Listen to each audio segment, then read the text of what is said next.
Hello everyone, welcome to my class. Students, in this video I'll be starting with the chapter 3 Economics of 10th class, Money and Credit. As the name suggests, we'll be discussing about money and the credit in this entire chapter. So let's start the chapter. Firstly, we'll try to understand how did money evolved. Before the usage of money in the primitive age, the need of the people were very limited, and the people by themselves collected everything like food to eat and skin of animals and plants to wear, etc. There were no need of exchange and money, right? So very limited aspirations and needs were there for of the people of the primitive age. And this need of money evolved later. Emergence of exchange. When the societies grew and it becomes complex, then it leads to the interdependence on each other. With the growth of civilization, needs of the people started increasing.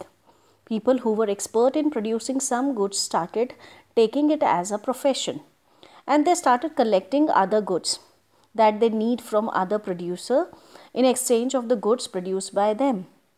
For example, a person making stone tools gives the tool to the hunter and gets meat against the tool. So this is how the growing complex society leads to the interdependence of the people on each other, and they started exchanging their goods, their commodities.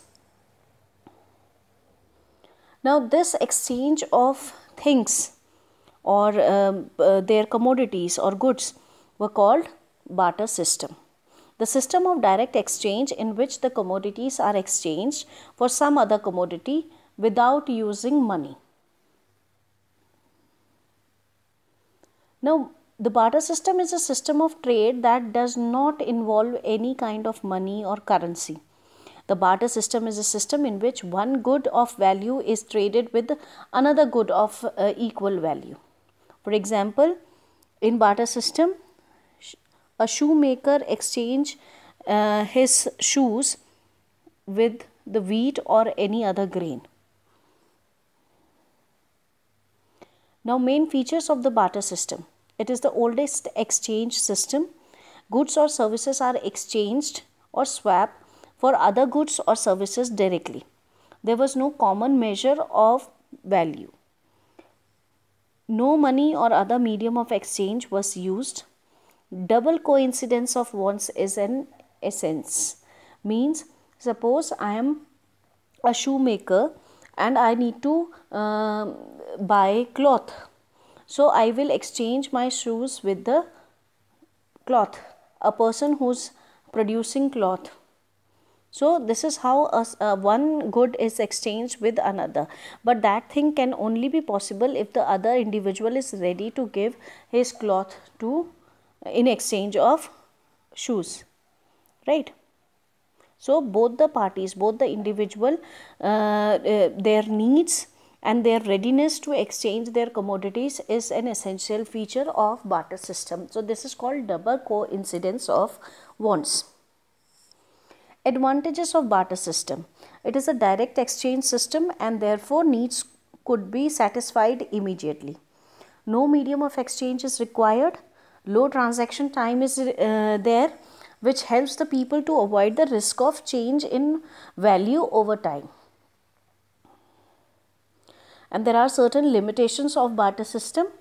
The need of double coincidence of wants. Suppose I am ready to give my commodity, but the other individual is not ready to give his commodity. So I need to find such a person who is ready to give his commodity or exchange his commodity with my product. Lack of standard measure of value, problem of divisibility, problem in storing value, and problem of transferring value. Deferred payment was not possible. Now, need of double coincidence of wants. Here is an example of Ram Vilas. He is a potter. He makes pots and want to exchange wanted to exchange his pots for some clothes. He visited all nearby cloth makers, but none of them ready to give the cloths in exchange of his pots. They want something different against their clothes. So, to practice barter system, there must be double coincidence of wants. Now, commodity money. The most primitive type of money is commodity money. Some useful commodity that is in general demand is used as an exchange medium and may serve both as means of payment and a measure of value. For example, various commodities have historically served as money for cattle, tobacco, sugar, grain, nail, shells, hides, metals, etc. But the transaction is still essentially a barter trade of one good or service for another good. Cattle money. To overcome the problem of transfer of value with one commodity, many people started using cattle as money. Domestic animals having common utility were used as a medium of exchange, and these animals were known as cattle money. Then came the phase of metallic money. Some precious metals like gold, silver, etc. having common utility were started using as a medium of exchange, which were known as the metallic money. These were easy to store and not get damaged, conveniently carried from one place to another, and divisible into smaller parts. Then further development on metallic money, they started adding up symbols to express values. It gives a standard measure of value. Then standardized with weight, size and color. Old precious metals were replaced with less costly metals. Now, talking about money, it is anything which has common acceptability as a means of exchange, a measure and store of value. Means easily accepted by all for the purpose of exchanging things, for buying and selling purpose. It has a definite value that can be measured. Modern forms of money. Now, it is very essential to know that in India, the Reserve Bank of India issues currency notes on behalf of the central government. This is the only agency which is having this right of issuing the notes. As per Indian law, no other individual or organization is allowed to issue currency in India. Now, talking about the modern forms of money, currency. Other names of modern currency which is often used is symbolic or token money, as the currency notes and coins have no or very less intrinsic value. It means that if we are talking about the notes, it is just a piece of paper, and coins, it is just a metallic, just a metal symbol.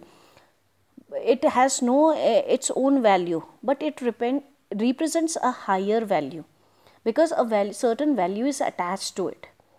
Therefore, they are called token money. Other names of modern currency is high powered money. Currency notes and coins are called high powered money because they represents higher value than their actual value. A piece of paper, if it is if 100 is written on a piece of paper, that note is having the value of 100 rupee, and if on a piece of paper, if it is written printed 1000, so that particular piece of paper is having 1000 rupees value. So the paper is same, but its value is added, and it has a higher power. So it represents the higher value. That is why it is called high powered money.